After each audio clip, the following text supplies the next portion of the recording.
Bonjour, je vous présente dans cette vidéo le taroscope horoscope des mois de mars, avril et mai 2020 pour les natifs du poisson.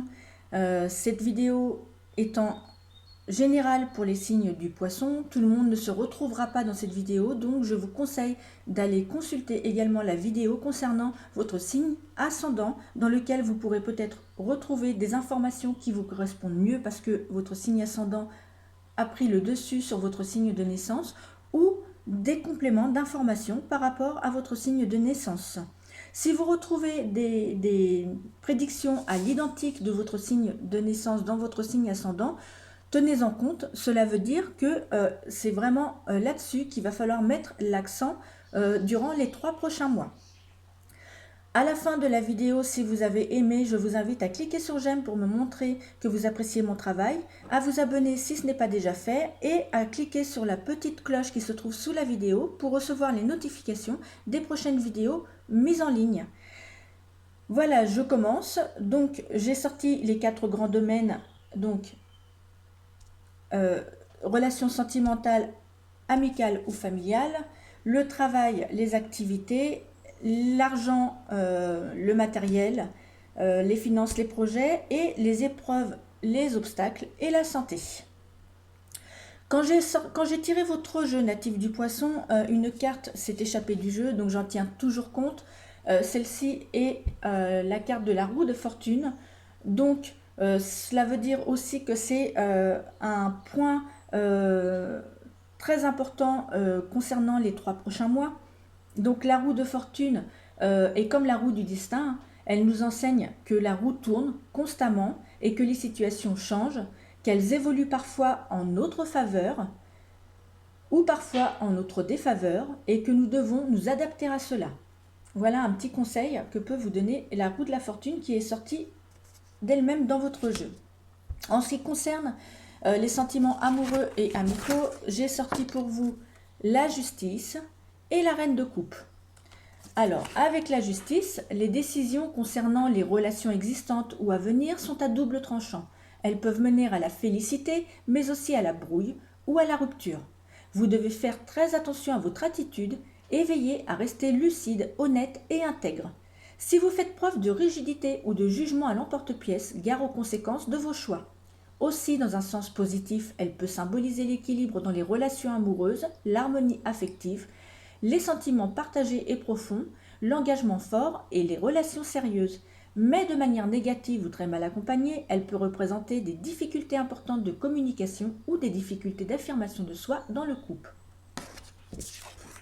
Avec la reine de coupe, lorsqu'elle apparaît dans le contexte de l'amour, elle pointe souvent vers une attitude très positive envers la relation existante, mais à condition de faire preuve de douceur et de patience.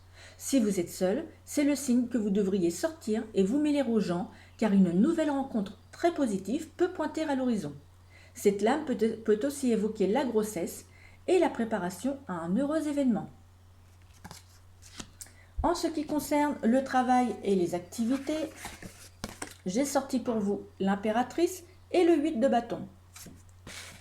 Alors avec l'impératrice, elle laisse prévoir une excellente concrétisation des projets professionnels en favorisant tout particulièrement les carrières de communication. Dans un tirage concernant le travail, l'impératrice est une carte qui annonce réussite et abondance. L'impératrice se place dans une dynamique positive. Elle se donne les moyens concrets de ses ambitions. Si vous avez un projet en cours ou que vous attendez des résultats depuis très longtemps, il est probable que cela ne tarde pas à arriver. Encore un peu de patience et vos efforts seront récompensés. Avec le 8 de bâton, celui-ci annonce du changement, alors soyez prêts. Les opportunités professionnelles doivent être saisies rapidement. Soyez sur le qui-vive pour ne pas manquer la vôtre. Gardez vos CV sous la main, maintenez le contact avec votre réseau professionnel et soyez prêts à envisager, pourquoi pas, de changer de branche ou de région. L'idée est de savoir exactement où vous voulez aller pour saisir votre chance dès qu'elle se présente. Il peut indiquer également que vous avez envie de changement dans votre vie professionnelle. Vous avez besoin d'être challengé, de réfléchir plus et plus vite et d'agir de façon plus concrète. Si votre poste actuel vous ennuie, il est temps de rechercher une opportunité plus épanouissante. Enfin, il peut annoncer des déplacements professionnels ou une opportunité professionnelle liée au déplacement et au voyage. Concernant l'argent, le matériel et les projets, j'ai sorti pour vous l'étoile et le 10 de denier. Alors l'étoile indique que vous recevez de l'argent sous la forme d'un cadeau, d'une prime ou d'une récompense et souvent de manière inattendue.